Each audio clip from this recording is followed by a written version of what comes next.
Mayday! Mayday! This is city of Los Angeles. 2 engines dead. Caught in typhoon. Fuel critical. Position unknown. The crackling radio transmission pierced through the howling winds at 20,000 feet. Captain Robert "Buck" Harrison's hands gripped the controls of his failing B-29 Superfortress as it bucked violently in the storm. Through the darkness, sheets of rain hammered the cockpit windows. Behind him, 23 souls held their breath, knowing the next few minutes would determine if they lived or died. But to understand how these men found themselves on the edge of disaster, we need to go back 12 hours earlier. That day, March 15th, 1945. Dawn broke over Tinian Island as the ground crew prepared the massive B-29 city of Los Angeles for another routine mission. But there was nothing routine about this day. Staff Sergeant Tommy Chen, the young flight engineer, noticed something odd during his pre-flight check. "Captain," he called out to Harrison, "there is a slight oil leak in Engine 3. Harrison had a choice to make: delay the critical mission or take the risk. With pressure from command to maintain the bombing schedule, he made a decision that would haunt him for hours to come. Check it again, but if it is within limits, we are taking off. As the men boarded, each carried their own stories. Navigator John "Maps" Sullivan, whose wife had just given birth to their first child. Radio operator Mike O'Reilly on his final mission before rotation home. Bombardier James Cooper, who had survived 2 previous crash landings. Tail gunner Peter Martinez, who had a premonition about this flight. 6 hours. Takeoff was smooth, despite the oil leak concern. Their target, industrial facilities near Nagoya, Japan. Weather reports suggested clear skies, a forecast that would prove devastatingly wrong. 4 hours into the flight, Engine 3's oil pressure began dropping. Sullivan's navigation calculation showed they were off course, way off course. The Pacific winds had shifted dramatically, pushing them hundreds of miles from their planned route. Then came the first lightning strikes. What they had flown into was not just any storm. It was Typhoon Victoria, one of the most violent Pacific storms of 1945. The massive B-29 was tossed around like a toy. Ice began forming on the wings. The oil leak in Engine 3 worsened. "Engine 3 is gone!" Chen's voice crackled through the intercom. The massive propeller seized, creating dangerous drag.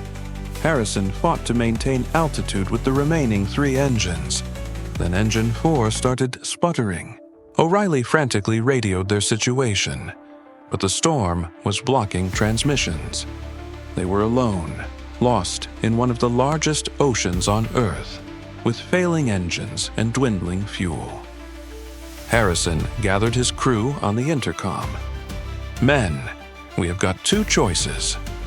We can try to climb above this storm and risk running out of fuel, or we can descend and try to find our way under it." The silence that followed was deafening.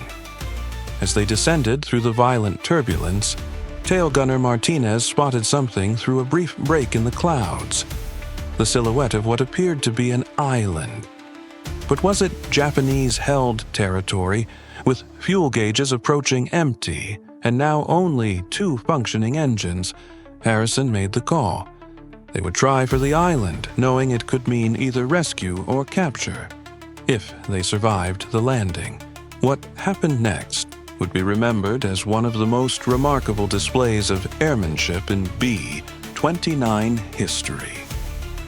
Harrison had to ditch a 37-ton aircraft in heavy seas, in near-zero visibility, with failed engines. The crew prepared for impact. Cooper led them through ditching procedures. O'Reilly sent one final position report, though he had no idea if it was received. The massive B-29 hit the water at 90 miles per hour. The impact was devastating.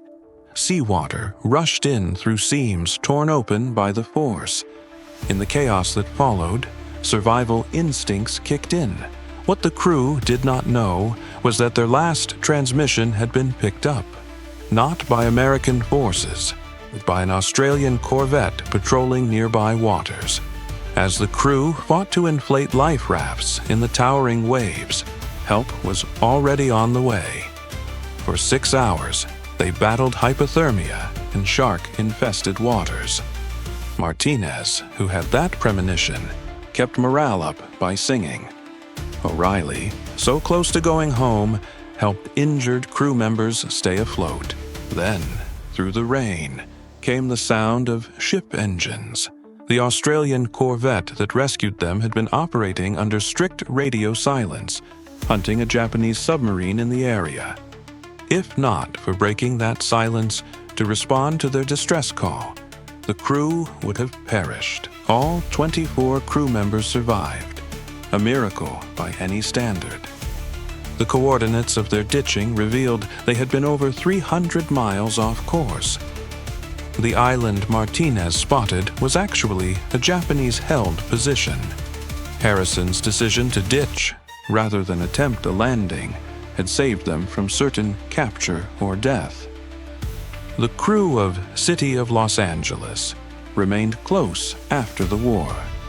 Their story became a testament to crew cooperation, split-second decision-making, and the thin line between disaster and survival. Harrison would later say, "We did not just survive as individuals.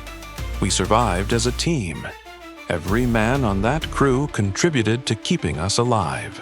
The incident led to significant changes in B-29 operations, enhanced weather monitoring systems, improved emergency protocols, modified engine maintenance procedures, better survival equipment.